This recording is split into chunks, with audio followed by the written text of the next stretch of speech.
The thug is in. What's up, guys? This is Logan, also known as Elrixio on Pokemon Showdown, and I'm here with some fellow ADVers. We got Callous and 918, and we're going to go over some of my last two matches that I played in my first ever Mushy League appearance. And yeah, I lost. I really did lose, but we're going to learn why I lost, and perhaps you guys can also learn some things through it as well. This is me live learning from these two, so here we go. Um, all right, let's go first. Let's go turn one. Turn one real quick. All right, so just as a precursor, the team that I'm bringing is a team that Jirachi built for, I believe it was Callus Invitational, right, Callus? That sounds about right. I sometimes blur my tournaments together, but I think that's correct. Yeah, I believe they built it for that, and it's just like kind of like team with some booms on it. Regice, the idea that they had was that like Zapdug was annoying for them on Skarm lead, so they wanted to pivot in Regice instead of Blissey. But yeah, so turn one, this is versus Shygon or Shido of the Chilling Let's Loopers. Yeah, what? Go on. let's pause right here. So immediately on your end, when you see the Skarm lead, what does it make you think that you might be playing against? I mean, okay, so when I see like the Skarm lead, part of me thinks that it's like either like something like really offensive where it wants to set up spikes right away, like something with like Arrow, Starmie, Jolteon in the back maybe. I believe like more defensive teams also load with the Skarm, and I guess I didn't even I was thinking Superman sort of, which as you'll see Shygon ends up bringing. But yeah, that was my mindset. So I was just like, all right, I mean, I'll just get spikes up right away. I don't know what I could have done besides that. You saying I should I done something else or just thinking about the team? The Just big thinking about the thing, team. Yeah. the big thing with Skarm lead in particular, on your point about being offensive in nature, is that you usually don't see Skarmory as the lead spiker for those types of teams, Mm. just because it's better to just be like Smeargle because it sets sleep and explodes, or Glalie or something. Usually with Skarmory and stuff like HP ground, like YOLO Skarmory or relics of the past. So Yeah. usually if it's a Skarm lead, you can kind of bet your bottom dollar it's going to be something a little more defensively based. So should I have pivoted out into something that can hit Skarm hard, or was Spike still the move? Spikes is definitely right. I just want you immediately to think of what he might have. So teams that come to my mind immediately, you covered a lot of it. Jolteon Spike Stack is one of the only really aggressive teams that's going to lead Skarm. You could also be in like a pseudo mirror match where it's kind of boom spammy behind. But beyond those two archetypes, I think what 918 said is correct, where it's probably something a little more on the defensive end if it's not one of those two things. And you'll be able to build off of that based on what you see in the next couple turns. You'll be able to either rule out Jolteon or assume that it's in the back. You know, if he shows, I don't know, Blissey, for example, then you know Jolteon isn't going to be there because those two just don't Yeah. make a lot of sense together. It's kind of like a mismatch in pacing. So, and 918 was telling me, and our team chat was like, this guy really likes to run Superman kind of stuff. It seems to be a popular thing. So yeah, I was kind of thinking Superman, but perhaps I should have been leaning towards that more. So yeah, we just keep setting up spikes. I don't see anything wrong with this, and I feel like I'm right on that. Like, just keep throwing up spikes. I have a Claydol in the back. I'm like, I can spin Correct. this. Even if it's Gengar, I can just you can obviously play out with that. So Um, to that same note, the fact that he's also totally fine, just exchanging 3 layers, would indicate the same thing, that either he also has a spinner in the back, or he has a team that doesn't give a shit about the spikes. But there's no way that if he's playing a team with 4 spikes vulnerable mons and no spinner, there's no way that he just sits there and lets you set up. He would roar you out after the first one. So yeah, he's also telling you by doing this that he either has a spinner or, like you said, has a Superman squad. yeah. And so then I decided to roar because the first three turns I outpaced, so I assume I'm faster. My roar goes before that roar. Zapdos comes in. I pivot out to Claydol right away. I don't see anything wrong with this. I mean, like I'm like, all right, Thunderbolt could be coming out, uh, and I want to get the spikes off, right? I mean, I don't. So far, so good. Yeah, Now that he's shown the Zapdos, what are we thinking? I mean, I guess now that I'm seeing the Zapdos, in hindsight, at this moment, I admittedly wasn't thinking probably enough about what the whole team could look like. But obviously something either defensive, and probably mostly defensive, or still like an offensive kind of Spikes team with a weird Skarm lead. So But anytime you're playing a Claydol squad as a whole, you have to ask yourself every single time how realistic it is that they have a Gengar, since something like Dusclops you're just not going to beat anyway, and it's so rare. It's really just Gengar or bust. So you'd have to ask yourself, based on this lead and this sequencing, what is the likelihood that this kind of team is going to have a Gar? And I would say whether you're thinking it's a Superman team or whether you're thinking it's some kind of old school TSS. Let's say the last pokes are Etar, Blissey, something to that effect. I think there's a high chance that he could have a Gengar on the kind of squad that he's showing at this moment. okay. Yeah, so then I guess Psychic could have been a play then. I mean, like, not. I mean, would you guys spin or Psychic? I mean, It's tricky. This is your first real decision turn, your first real 50-50. yeah, The doll does not have refresh, right? So like it is if you not. were to right, so if you eat toxic here, it actually does matter in this case, right? It does. It does.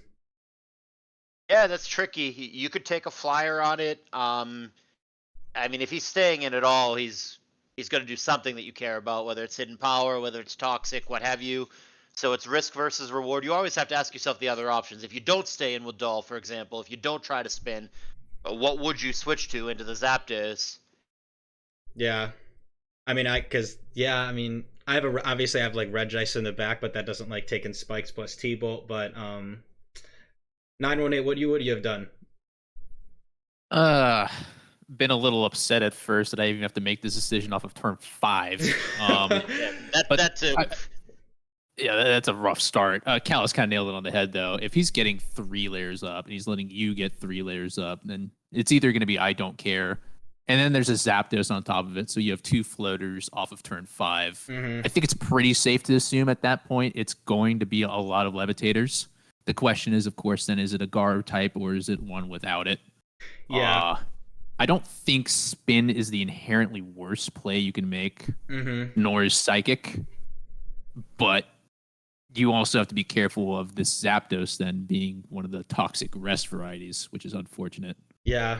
But so Spin is generically safe here. If he goes to Gar, the world doesn't end. You are both at full health still. But yeah. I don't know after that if you necessarily want to go blow for blow. It can have Hypno, it can have Giga Drain. That can go south. So, I mean, I think you probably shoot your shot on Spin and then see how he proceeds. But if he does go Gar on the Spin, I don't know that you're supposed to stay. Yeah. Well, so then we see he roars out, Gengar comes in. Here I kind of figured that at this point, especially once I saw Roar, I was like, all right, this is definitely going to be a Spadef variant of Zapdos, and I didn't want to just let this Gengar get like chunked with Thunderbolt or anything like that. So I just figured like I went back to Claydol. I don't think I see anything wrong with this. And now, oh yeah, no, that's a good play. Now like here we go on that, and the stupid Mischievous comes in. And so you should. This very moment, you should know exactly what you're against. Yes, I was. I knew exactly right in the back. You got Flygon, Moltres, Blissey. I mean, like, it's just like I saw these McMegan looking ass names at the start, and so I thought it could have been something else. But then, especially once I saw the Mischievous, I was like, all right, it's definitely some sort of ABR Superman type variant. Might not be the exact moves, but yeah. And so when I saw the Mischievous, I thought about this for a while because I was like, all right, I mean, how do I even proceed? Like, spinning is going to be like nigh impossible at this point because like the Mischievous just sits in there. I can't get mean looked. I don't want my Claydol to get mean looked. I think that was the mindset. And so I was thinking about going to Metagross. What do you guys think about that? I mean, like, just to try to punch it, right? I mean, I got to get rid of it. So your options are the 3 that you've shown: Metagross, Regice, and then what's the last? The last. I think it's Suicune. Yeah, it's Suicune. Yeah. Suicune. That's tough. Like, this is a tough position. I felt like God damn it, here we go. Like, Yeah, Because I it's mean, always this is a turn where I would have taken some timer. I would immediately, now that you know what you're up against, I would be thinking about how each of your pokes functions in the matchup yeah, and what your role is in this matchup. And clearly, you're going to be the offense here. There's no way you're going to grind him out. Your team cannot out defense him now that you know what he's got. yeah, So whatever your line is, it's going to have to be something to the effect of playing aggressively. You're correct that the Claydol is not going to be able to spin anytime soon through the Mystery Bus, so you, at this point, probably accept that you're going to be playing a game with spikes, but you also, that doesn't mean that Claydol's dead weight, because you have to remember going forward that when the Claydol comes in, it's going to prompt Mischievous in a lot of the time, so hmm you could be double switching to take advantage of that, get out ahead of the Mischievous, and make an aggressive play. We don't really have like an Aerodactyl or something that's really good at punishing it, yeah. but you can still pivot off the doll and make doubles, knowing that the Mischievous is going to come in a lot of the time. hmm Yeah. 918, what would you think here? oh gosh. Well, the big question I would ask myself right now, looking at this, is how is this Mischievous going to hurt Doll? Because yeah, it walls it to the moon and back, but Mischievous isn't an offensive threat in itself. It's pretty passive. hmm So the question is it going to try to mean look trap you, or is it going to try to toxic trap you? Yeah, I was Because scared that's of like Mean the Look. only two things it could possibly do. In this case, Callous, I don't know what you're thinking, but I think I'd go back to Gengar. Because even if it does try to mean look trap, it's not like this team's going to pack a Pursuiter to really kind of nail home the Gengar. Well, the doll would lose to any kind of mean look set. You just can't punch through. You would be trapped and you'd be killed if you had any kind of mean look trap. So you're Yeah. definitely you're never staying in here. You can't accomplish anything in this matchup. So it's a clear switch. The question is to what? So, Um, so I'll say I that, like, Metagross, I was intending to go to Metagross. That's not bad. It's just a question then of what do you do next turn? Because Mash. then you have the Metagross, and they have a Skarmory and a bulky Zapdos revealed. Yeah, I mean, yeah. like, the plan would have been to go to Metagross and then just, I mean, I guess my next play, yeah, definitely would have been to Mash. I mean, get the Skarm come in, Mash, and then try to go back out to, like, I think I lean going Regice here. I think I'd rather start spreading some status. Alternatively, you could go to guard, try to get WoW on something, but I don't think you're going to punch through by just clicking attacks, and you're not going to win the Spikes War either, as we've now determined. So I think you need the assistance of some status moves in this case. So I probably would go to Regice here and probably just click T-Wave, which if you know what his team is in the back, you know he doesn't have anything that's going to safely switch into the Ice Beam T-Wave combo. yeah. So, as we'll see, so I actually intended to go to Metagross, to be clear, but I legitimately misclicked. And I went Gengar. Like, I scrolled over the Gengar and I misclicked, but it ended up working out because the Toxic. So then I went back to Metagross because that's what I was intending to go into. And, took Spikes. I took Thunderbolt. That Beast heals me back up. And so, I mean, I couldn't stay in with the Gengar. I didn't want to get mean looked, trapped, all that stuff because the Gengar wouldn't break through the Here's a question for you. yeah.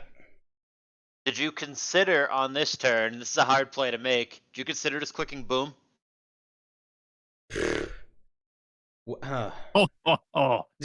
Maybe Oh. maybe I should, because okay, so I'll tell you my mindset at this turn. Once I also saw that the Mischievous was toxic, that means that it can't be mean look, perish song, rest. So I know that like this Mischievous is a problem, but it's not like it could like be a problem like forever. And at this point, I was thinking, all right, I feel like Suicune is an endgame plan. I should have probably leaned more towards Metagross being an endgame plan because of the fact that, like, once some of the team is weakened, especially the Skarm, I can really agility. Because this is Agilagross. I could agility and, like, rock slide the Moltres and break through the Blissey and stuff like that. But do you not have boom? Are you agility 3 attacks and without boom? yeah, I'm not boom. I'm rock slide. That was Ooh. that was the thing. Yeah. And even if I had boom, I wouldn't have considered it here probably. Like yeah, I was the rock slide variant, which I guess is good in some ways, but in a lot of other ways was really annoying.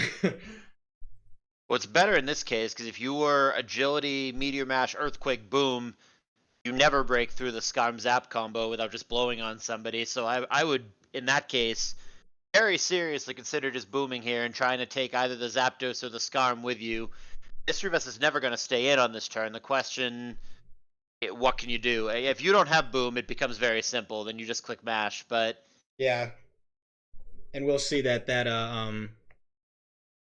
I hope that's what I did. I believe that's what I did. Oh no, why did I double? Oh, I doubled the Regice trying to catch this Skarmory or Zapdos. I don't know if that was the play though. Maybe I should have just taken my free damage and not kept taking Spikes damage. But either way, I definitely doubled into Regice thinking that this Skarm or Zap was going to come in, and I wanted to fire off an Ice Beam or Thunderbolt into this kind of team. I like that play. I like the I don't have Regice any problems with fine, but I don't like the follow up. I would click T Wave here rather than one of the attacks. Yeah, because I did a we'll see here that he might protect here, which I don't understand this one if it gives me free leftovers on their end. Maybe I mean, right? I mean, like protect doesn't make too much sense there. Am I right on that? Like it's just giving me more lefties recovery. Yeah, that's absolutely correct. Yeah. All right. It's Anyway. weird. Yeah.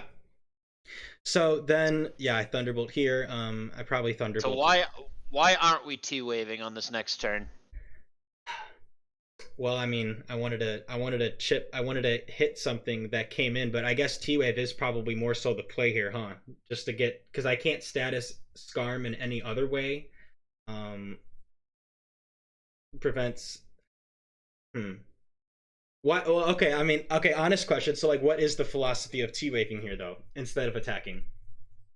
Well, the big thing, I mean, there's two. One, it cuts Skarm's speed into non-relevant existence, and then the other one being it now gives you opportunities to fish for full pairs, which is probably still the most broken status in the game. And that's huge because on a Skarmory lead like this, I'm willing to bet it's Protox. And so any turn you can buy to not get toxic is huge. Yeah. You also don't have to play the game. You don't have to Thunderbolt into Claydol or Ice Beam into a Steel or just play that whole game. It's a generic catch-all. It'll hit anything other than the Flygon, which is obviously never safely going to switch into a Regice here. Yeah. So like it's always going to land rather than just playing the game. Like is it that exciting if you Thunderbolt the bulky Zapdos? Is that really that great or whatever? If you Ice Beam and he goes, T-Tar, is that exciting? I don't know. I think T-Wave is generically gonna be good and support the rest of the team. The other thing is that your Metagross is so low at this point, and there's the 3 spikes down, that you're gonna have a really hard time removing.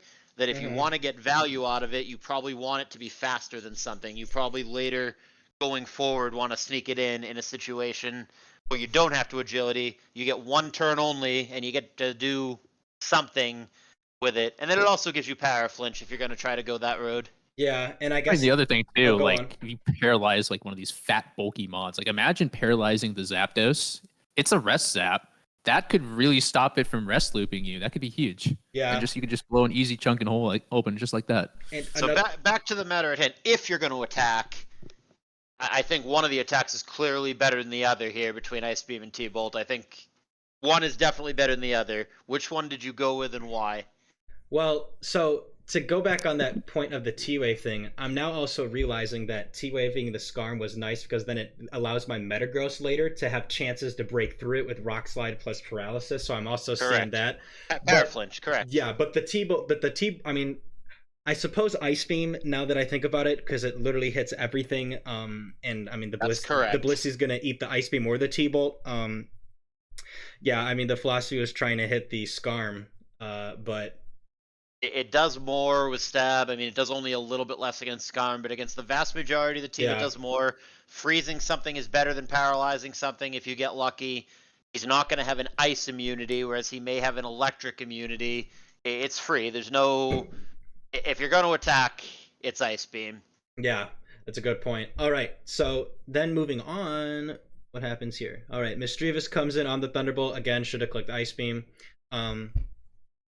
And then here, what did I even do next? Or like what the situation here is that I don't think I tried to ice beam the Mischievous because I didn't want my Regice to get toxicked. Sure. And I think that I mean, I guess at this point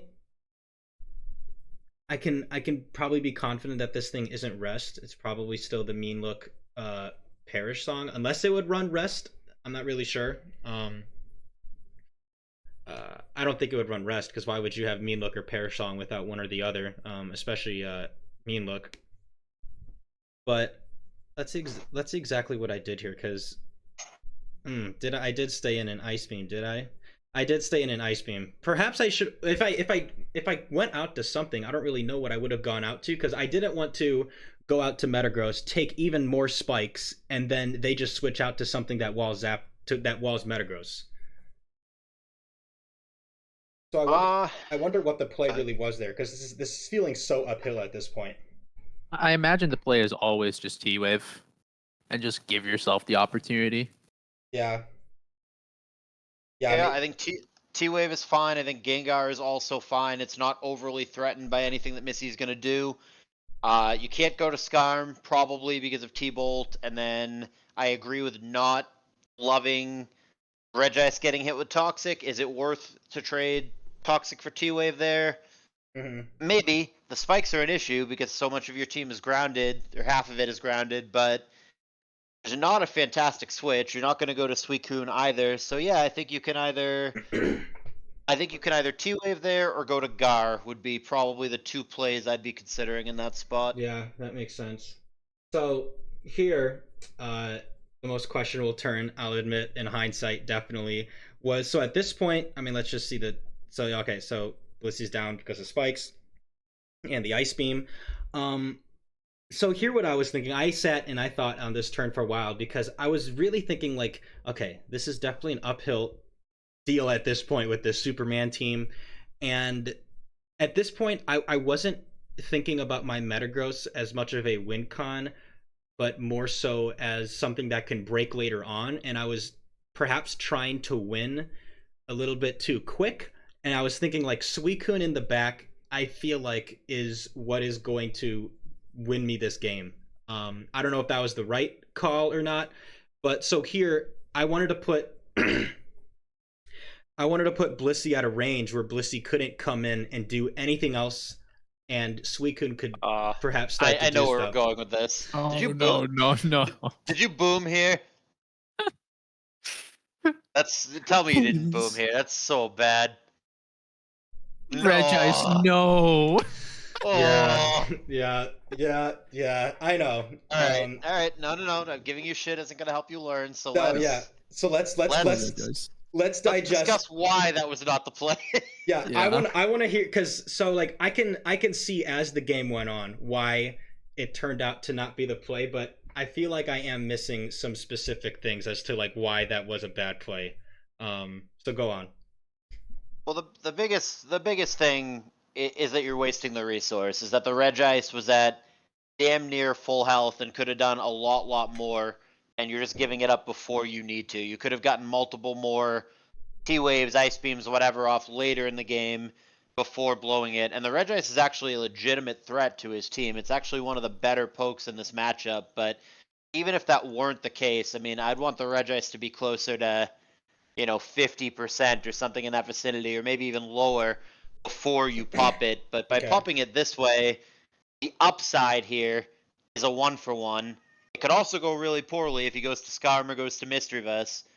But then the best case scenario is a 1-for-1, and there's a million ways, like I said. Skarm, Mischievous, he just soft boiled where it goes badly. So like risk versus reward on its own, I don't think the upside justifies all the things that can go badly.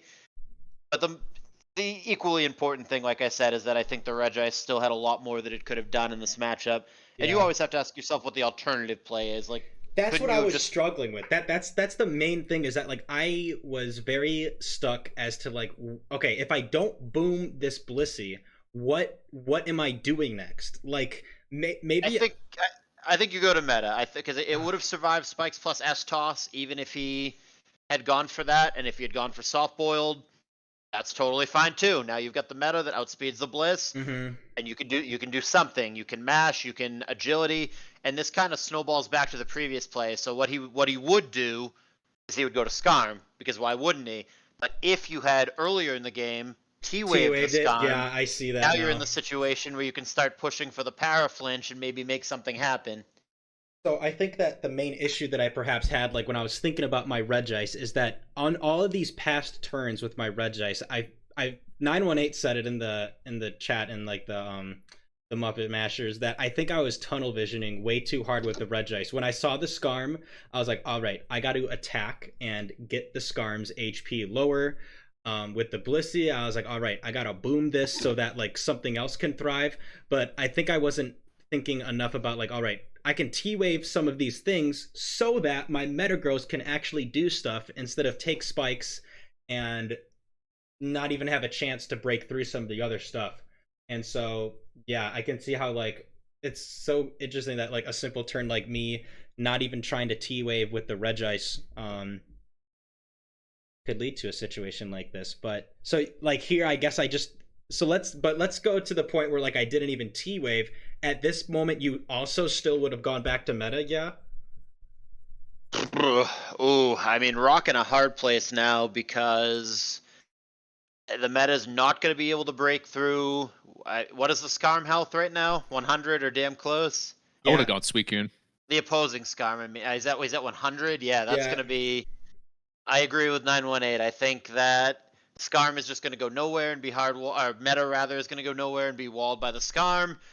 I think if you took this line, you go to Kuhn. I think the Regice is actually the second most threatening poke in the matchup. Okay. And now your primary win condition is going to be the Suicune, and it's crucially important that you get the Kuhn in ahead of the Zapdos and get some boosts. Otherwise, that will check you all day. So if you're going to do it, this is probably the time.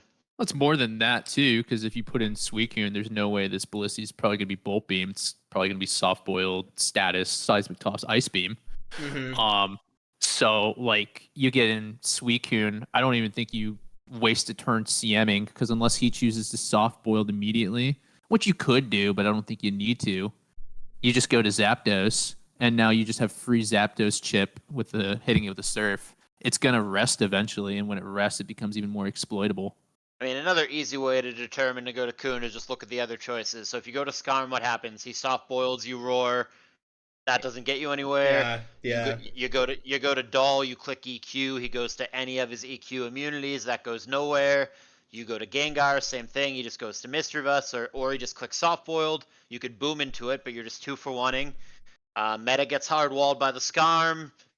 It feels like the other choices all kind of go nowhere. So I think the only one that really can go anywhere is just the Kuhn. Yeah, I think this is also me. Like, I was thinking about, I didn't want to use my Suicune early because I think I was like mismatching. Like, instead, I was thinking like, all right, I use meta to do stuff and then have Suicune late in the game. But I perhaps I should have been reversing this mindset and been like, all right, all my other options are bad right now. I gotta throw away that plan and I have to go Kuhn right now because yeah, Regice still did stuff. This is one of the most generalized mistakes that I see newer or lower star people make. This isn't at you specifically. This is at everybody watching this. I see this all the time in Mushi League. My guys do it too. It feels like a lot of the time lower star players are too paranoid about keeping something hidden in the back, about not showing the last and not revealing too much information. So they don't want to show the Aerodactyl because they don't want to give it away, or they don't want to show the last poke DD Tar or whatever.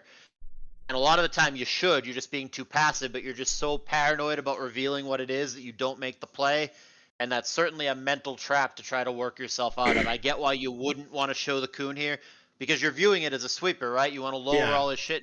You want to clean the game with the Kuhn, right? That's why you don't want to show it. Yeah.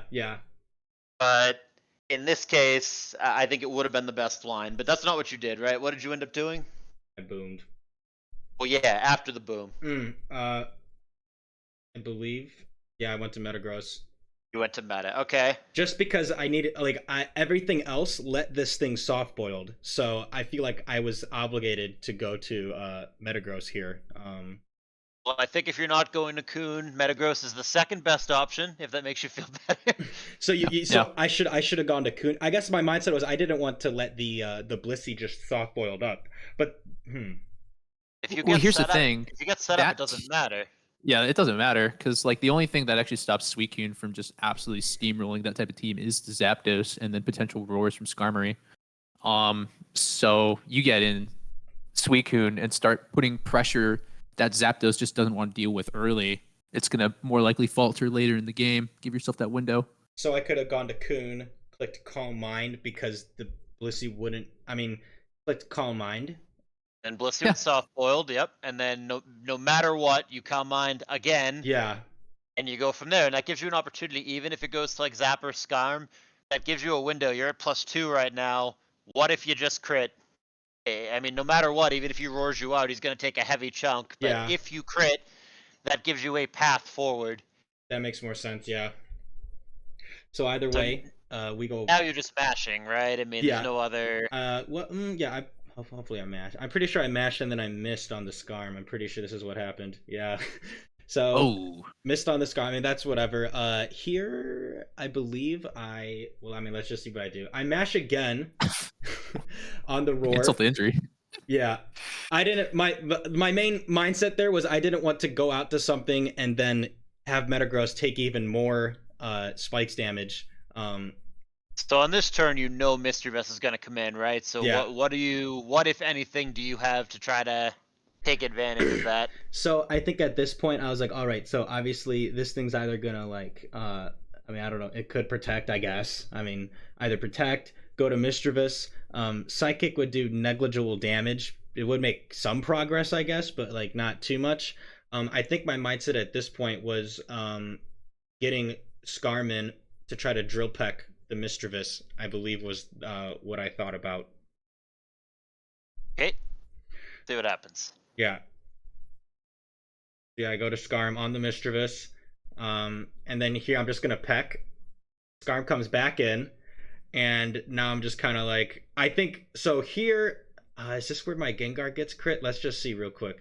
Yeah, all right. So my Gengar's about to get crit by a drill peck. So I don't understand the drill peck from their end. My idea of going to Gengar was like, all right, he could just protect and get back to 100. He could go out to Zapdos or something like that. Like I could have roared with my own Skarm, but like you said, I feel like it just wasn't super useful because everything is like flying.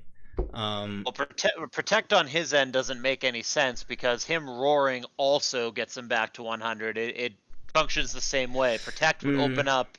You could switch for free to Gengar, for example. That would let something in with no consequence. Yeah. Whereas if he were to roar, it would have the same effect, but it would not let you free switch to Gar. Now, the drill peck is a little awkward. I think the reason that he did that, if you remember earlier in the game, he knows that your Skarm is faster than his Skarm, so he doesn't try to roar there because if you both go for roar, which is the obvious play, then yours happens first anyway. So I think the reason that we arrived at Drill Peck here is because he assumed for sure he's about to get roared out, and he knows you're faster, so he wants to do more than nothing before the roar. Yeah, I mean, so I guess I should have just stayed in and roared or something. I mean, like, Yeah. yeah, There's nothing stopping you from roaring. Because look, you could even roar in, say, that Blissey or something, and then it takes 25%. And I think that puts it in or near drill peck range. It makes should. it very awkward for Blissey. It should, yeah.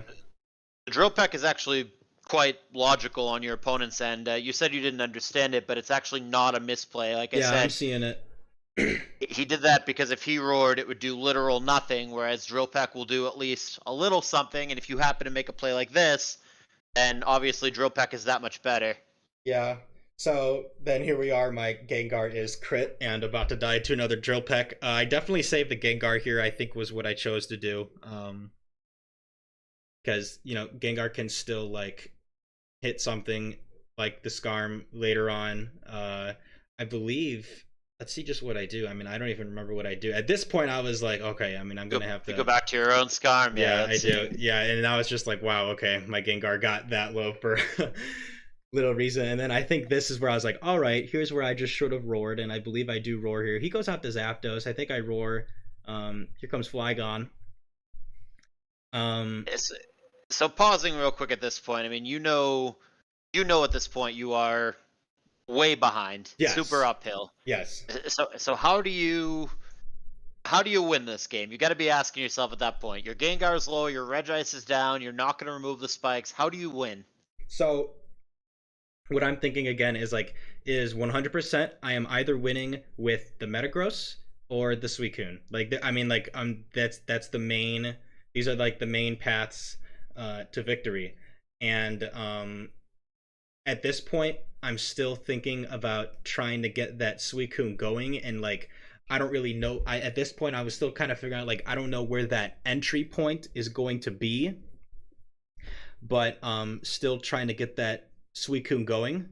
And yeah, that was my general mindset. I mean, Yeah, I see it differently. I don't think the meta is a realistic win con at this point. It's too low. The spikes are down, and the opposing Skarm is still at 100. I don't think the meta can ever get you there from this current game state. I think the only way to win this game is the Suicune, and your whole game plan at this point needs to be how do I get it in safely and get it going. Yeah, I was way more leaning towards the Suicune as in a win plan, but yeah, and then I think here, I mean, yeah, they go back out to Skarm. I roar. I don't know if I'm just trying to get that Blissey in, I guess. The Flygon can't really hurt me. I doubt it's like a flamethrower Flygon. It's probably like Earthquake. It's probably the Earthquake, Rock Slide, Protect Toxic set, I believe is what. Do you agree with me, 918, that Metagross can't win at this point? No, but it could be really good at making something explode. But Sure. doesn't have that. Yeah, that's its role. I agree. It could just blow up on something. Well, the Metagross doesn't have Boom. It has. Yeah, it doesn't have Boom. I think the only thing Meta can really do and do pretty decently at this point is potentially get some relevant chip on Zapdos as it goes down. Do you agree with me that the Coon is the only way, right? Oh, absolutely. Point? Yeah. Absolutely. Yeah, the Suicune is the only way. So anyway, at this point, Zapdos comes back in. I think it's obvious that my only logical play here is going back out to Claydol. I don't have Toxic, so I can't even punish the Zapdos clicking Roar here on the Claydol. So Claydol is my only avenue here. I protect, and then go out to Claydol. He roars again. Here comes Skarm. Go back out to Claydol again. Here we go. And then at this point, I don't know if I go back out to Skarm on the Mischievous coming in. I might have just clicked Psychic here. I'm not too sure. Yeah, looks like I did just Psychic here. I guess I should have probably just gone back out to Skarm again, but then you go back into the same loop where it's the Zapdos and the Skarm. There's got to be a point of entry later on, like sometime when Doll comes in later in the game, where you just boom. If you take Zapdos down with you, fantastic. That's the biggest Coon counter. Yeah. If you blow up into thin air, into the Mystery Bus, into the Skarm, probably the Mystery Bus is actually preferable. You just have to follow up Coon and start Calm Minding up. You don't have any choice. Skarm is the worst case because he'll blow you up immediately, but you need to find some kind of entry point for the Coon. The ideal thing is probably the Blissey, but if you could ever catch the Zapdos with a boom, that's fantastic. Or if he's going to always go to Mischievous when you Doll, then maybe that's the time to double in the Suicune. But you've got to find some way to get him in. That's kind of the tough part at this point. I mean, here, I go back out to Skarm, crit Thunderbolt. Ooh. I mean, I get this loop. I mean, where is this ever going to go for you? How does this loop ever result in you winning? Yeah. I don't even know. I don't even know. I mean, there's just got to be a plan. Like I said, you just have to play to your outs, which at this point is only the Suicune. I very well might water something down and get the Coon on something, anything other than Skarm or Zap, and then just get there. And even then, you're going to need luck, because Skarm can obviously tank a +1 Surf. You're going to need a crit or something, but... Yeah, and I needed that para from earlier, but... Well, we don't want to beat the dead horse. No, but yes, I see it.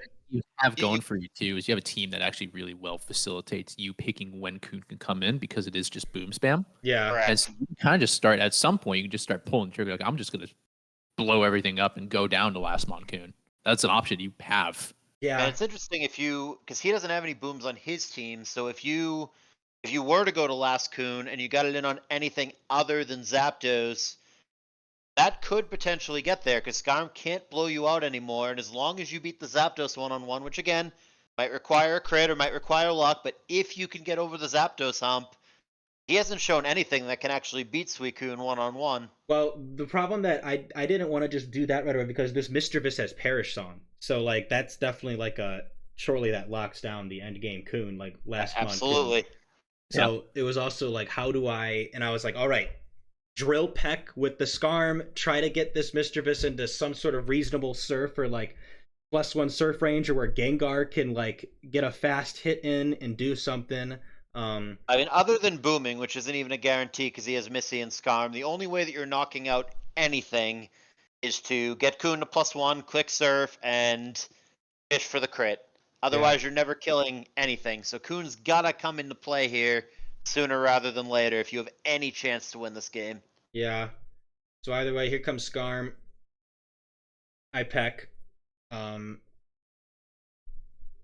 what happens here. Protect. Peck. I mean, just more Skarm stuff. The Skarm's getting back up. The guy roaring to try to get that Blissey back in again. Here comes Moltres. Now I'm just like, all right. that's a tough. Yeah, right here I might. Why don't you just let it kill you and then go to Suicune? That's what I would do. Yeah. Yeah, that was probably the play, huh?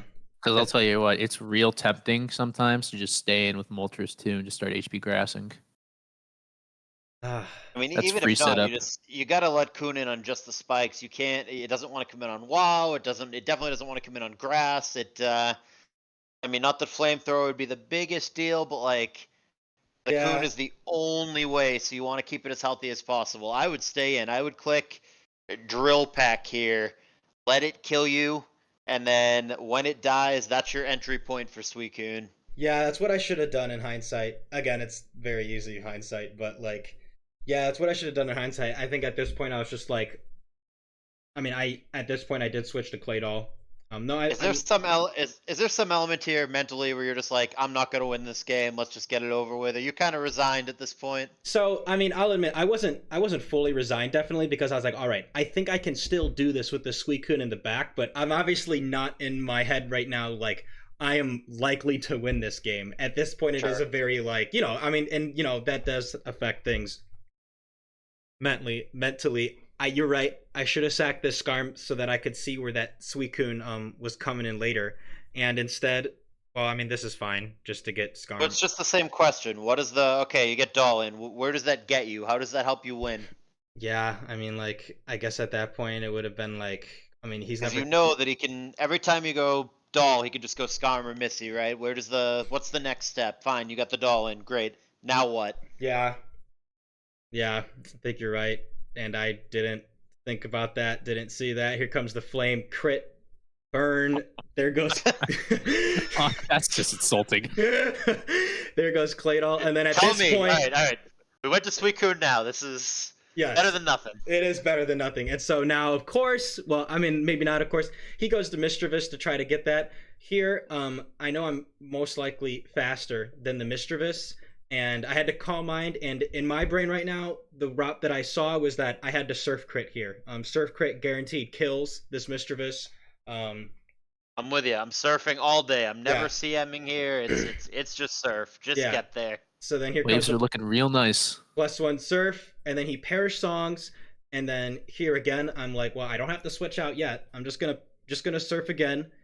Here comes Flygon, and now here I feel like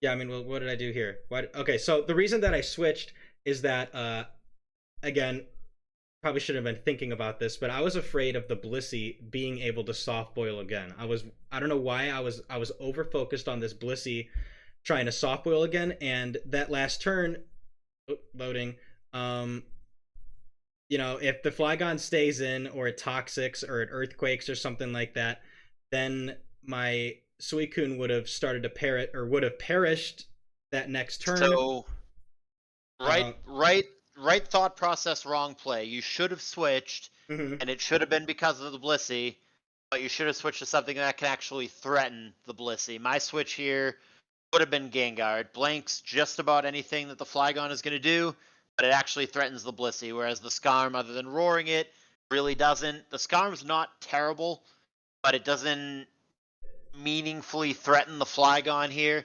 If the Flygon had just clicked Protect or Sub or whatever, you wouldn't really have anything great to do about it.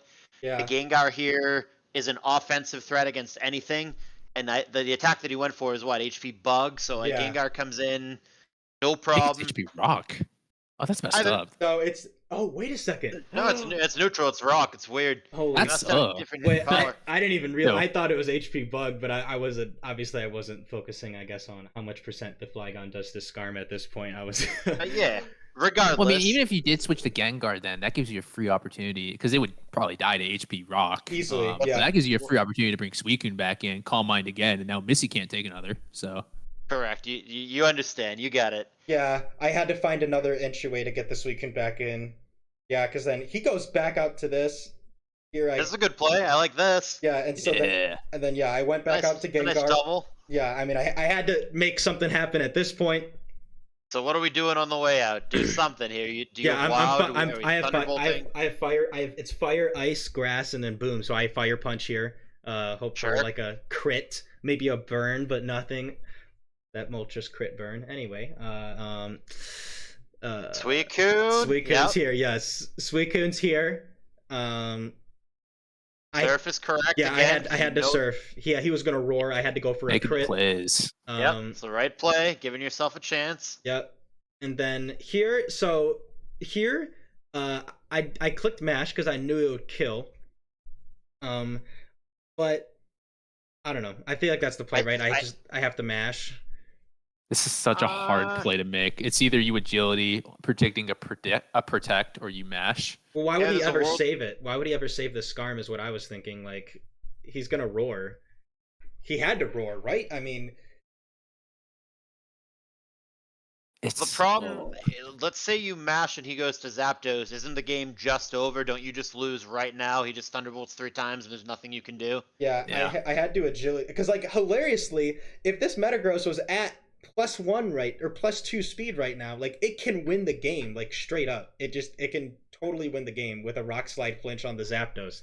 So like, I think you're agilitying here because even if the meta and the Scarm end up getting killed, you can get the Suicune in on the weakened Scarm as the last Mon, and it can no longer phase you out.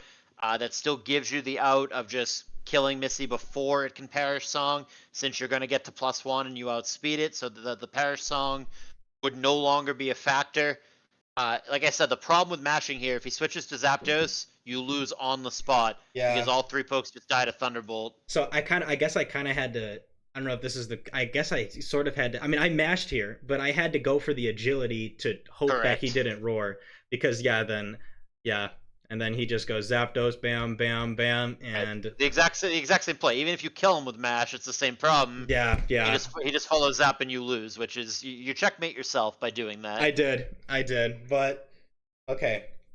So there's game 1, an uphill battle. Yeah, let's go to game 2. Let me You almost had him.